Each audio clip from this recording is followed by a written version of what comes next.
मिट्टी और मसालों की खुशबू तैरती है। यहाँ प्रमोद की एक छोटी सी दुकान है जिसके समोसे पूरे गांव में मशहूर होते हैं, लेकिन एक छोटी सी परेशानी भी है। सिंधु झुंझलाते हुए कहती है, अजी सुनते हो, आज फिर से सेठ दीनानाथ के यहाँ से समोसे वापस आ गए। कह रहे थे कि प्रमोद के समोसे खाकर ऐसा लगता है जैसे रेगिस्तान में बिना पानी के सफर कर रहे हो। इतने सूखे समोसे कौन बनाता है जी? प्रमोद समोसा निकालते हुए कहता है, अरे सिंधु, तुम क्या जानो कला को। मेरा समोसा बाहर से सख्त और अंदर से नरम होता है, नारियल की तरह। हीरानगर गांव की हवाओं में हमेशा मिट्टी और मसालों की खुशबू तैरती है। यहाँ प्रमोद की एक छोटी सी दुकान है जिसके समोसे पूरे गांव में मशहूर होते हैं, लेकिन एक छोटी सी परेशानी भी है। सिंधु झुंझलाते हुए कहती है, अजी सुनते हो, आज फिर से सेठ दीनानाथ के यहाँ से समोसे वापस आ गए। कह रहे थे कि प्रमोद के समोसे खाकर ऐसा लगता है जैसे रेगिस्तान में बिना पानी के सफर कर रहे हो। इतने सूखे समोसे कौन बनाता है जी? प्रमोद समोसा निकालते हुए कहता है, अरे सिंधु, तुम क्या जानो कला को। मेरा समोसा बाहर से सख्त और अंदर से नरम होता है, नारियल की तरह। तभी प्रेम दुकान पर आता है, पेट सहलाते हुए। प्रमोद भैया, एक समोसा देना, जरा बिना चटनी के। बिना चटनी के? क्यों प्रेम, आज दांत मजबूत करने का इरादा है क्या? अरे नहीं भौजी, कल मिश्रा जी कह रहे थे कि प्रमोद के समोसे चबाने से मसूड़ों की कसरत अच्छी हो जाती है। मैंने सोचा आज मैं भी जिम कर लूं। यार प्रेम, तू भी मजे ले रहा है। मुझे कुछ ऐसा बनाना होगा जो पूरे हीरानगर गांव में किसी ने ना खाया हो, एकदम रसीला, चटकदार। प्रमोद और प्रेम बरगद के पेड़ के नीचे बैठे हैं।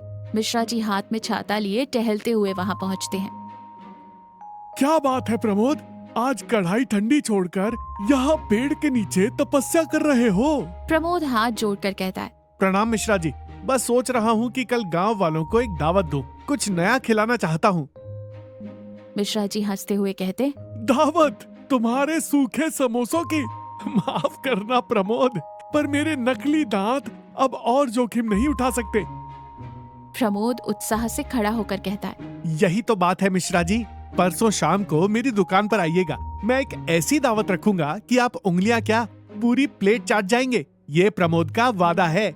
मिश्रा जी भौं सिकोड़ कर कहते हैं, ठीक है।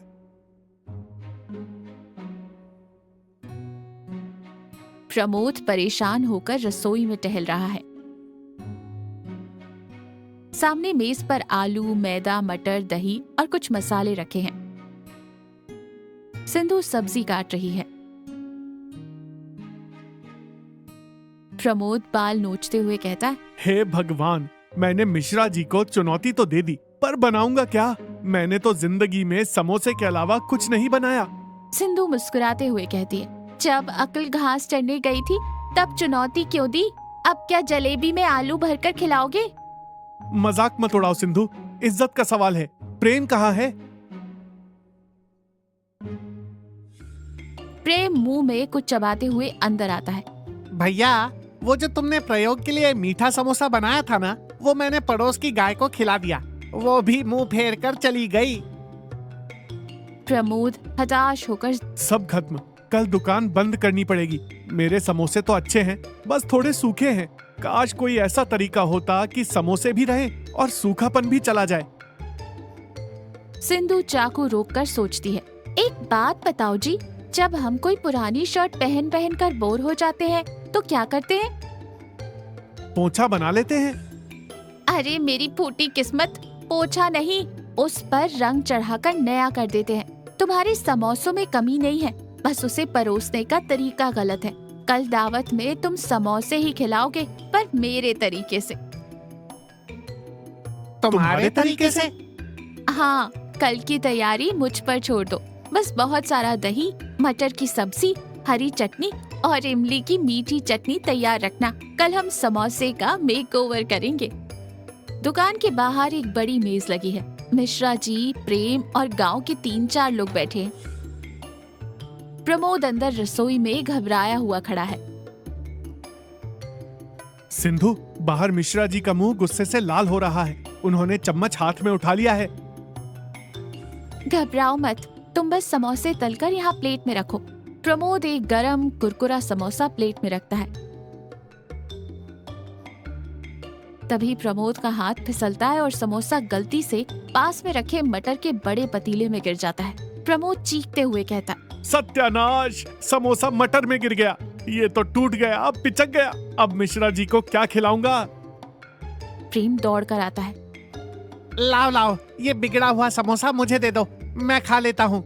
सिंधु प्रेम का हाथ झटकते हुए कहती है, रुको। सिंधु उस पिचके हुए समोसे को एक गहरी प्लेट में निकालती है, जिसके ऊपर खूब सारी मटर की सब्जी लिपटी हुई है। सिंधु उस टूटे हुए समोसे और मटर में जीरा, काला नमक और बारीक कटा प्याज छिड़क देती है। सिंधु फिर मुस्कुराते हुए कहती है, लो, इसे कहते हैं समोसा चाट। जाओ, दे आओ मिश्रा जी को। प्रमोद वो रंग बिरंगी प्लेट लेकर मिश्रा जी के सामने रखता है। प्लेट से बहुत ही लजीज खुशबू आ रही है। मिश्रा जी चश्मा ठीक करते हुए कहते हैं, ये क्या है प्रमोद? मैंने दावत में समोसा मांगा था, तुमने तो समोसे का कचूमर निकाल दिया। पूरी दुकान में सन्नाटा छा जाता है। प्रमोद ने डर के मारे आंखें बंद कर ली हैं। सिंधु दरवाजे के पीछे से देख रही है। मिश्रा जी चम्मच से थोड़ा सा टूटा हुआ समोसा, दही, चटनी और मटर एक साथ उठाते हैं और मुंह में रखते हैं। मिश्रा जी चबाते हैं। 1 सेकंड, 2 सेकंड, 3 सेकंड, उनके चेहरे के भाव बदलते हैं। आंखें बड़ी हो जाती हैं। प्रमोद डरा हुआ है। मुझे माफ कर दीजिए मिश्रा जी, वो गलती से। मिश्रा जी हाथ उठाकर प्रमोद को चुप कराते हैं। फिर वो एक और बड़ा चम्मच खाते हैं, फिर एक और। अरे प्रमोद! उनकी आंखों में हल्की सी चमक है। जी, पगले, इतने साल से ये स्वर्ग जैसा स्वाद कहाँ छुपा रखा था? जब समोसे का कुरकुरापन, मटर की गर्माहट, दही की ठंडक और चटनी का तीखा मीठा स्वाद एक साथ मुंह में फूटता है ना, तो लगता है जैसे मुंह के अंदर दिवाली मन रही हो। ये सूखा नहीं, ये तो रसों का राजा है। क्या नाम है इसका? प्रमोद राह